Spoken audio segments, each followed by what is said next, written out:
you're a trade business, it's very important that you understand this dynamic before you start running ads. Because if you don't, you're going to be pretty upset once you get into your campaign. What we're talking about today is campaign optimization.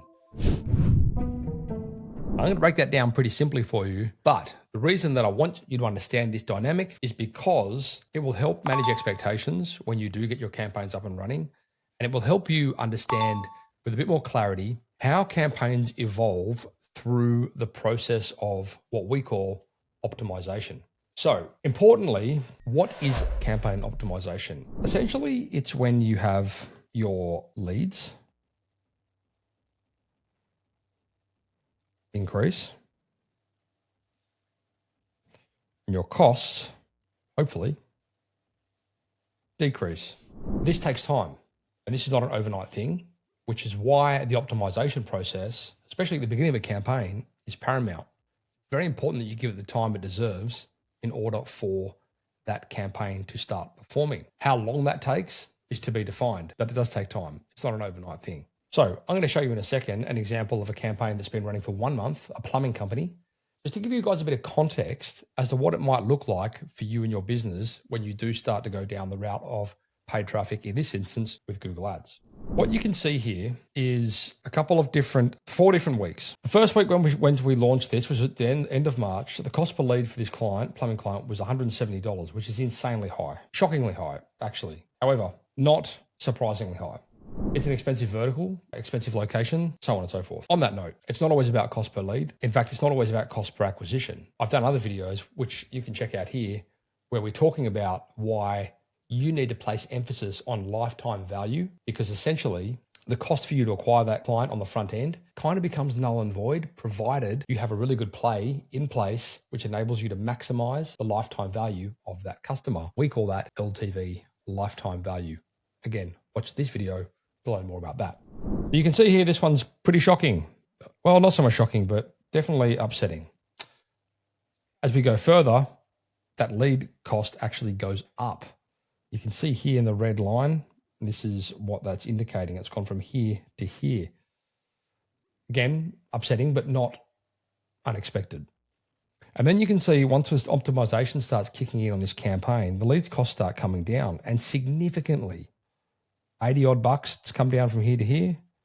And then from here to here, it's come down another 50. And of course, it will hopefully come down significantly more as this campaign progresses. And this is not even a month, okay? So what does that actually mean for you? Well, it's important that you understand 2 things. And I'm just going to draw this out for you because why not? I love a diagram. We have a little graph here.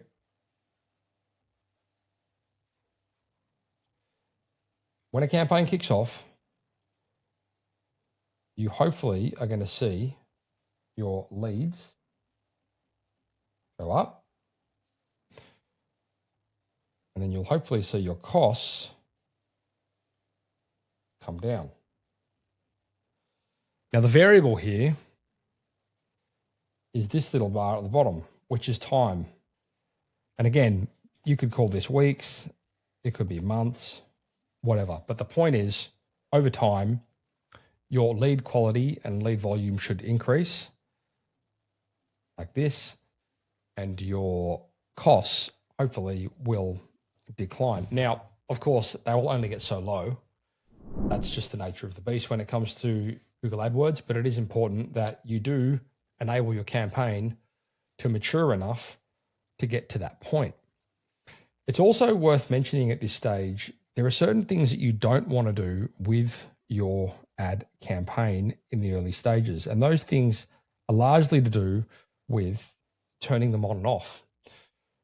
What happens when you do that is it resets. So you will have your lead cost going down, and you say, hey, I'm going away this weekend.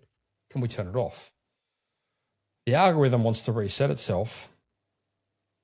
And then you end up going through this phase where you never really benefit. Likewise, leads get better and then reset, and then get better and then reset, and then get better and then reset. So instead of having this parabolic change, you basically have a series of resets, which is not ideal. So essentially, if you are considering running Google Ads for your trade business, your plumbing business, whatever it is, you can expect a couple of things. First of all, your campaign will improve over time, provided it's being run correctly, and that is optimization. You can also, though, expect that it will take time. These things don't happen overnight. So don't run a campaign, turn it on for a week or even a month and expect it to perform wonders. It will take time to improve. What is a measurable time frame? It really does depend on a number of variables that are kind of out of everyone's hands in the space of where you're located, what your service is, so on and so forth. However, data should do the talking. What I mean by that is once you have data in the system, you will be able to then make decisions on what's working well and what isn't and drive the ship accordingly. So I hope that was helpful for you guys. I just wanted to share with you some practical examples of actual campaigns so you can see how they typically trend to, if nothing else, give you some hope. They do perform very well, and if they're run properly and your business model supports it, which is another conversation completely, however, it can be an extremely profitable avenue for you and your trade-based businesses. If that's a conversation that you would like to have, click on the link below and let's have a conversation.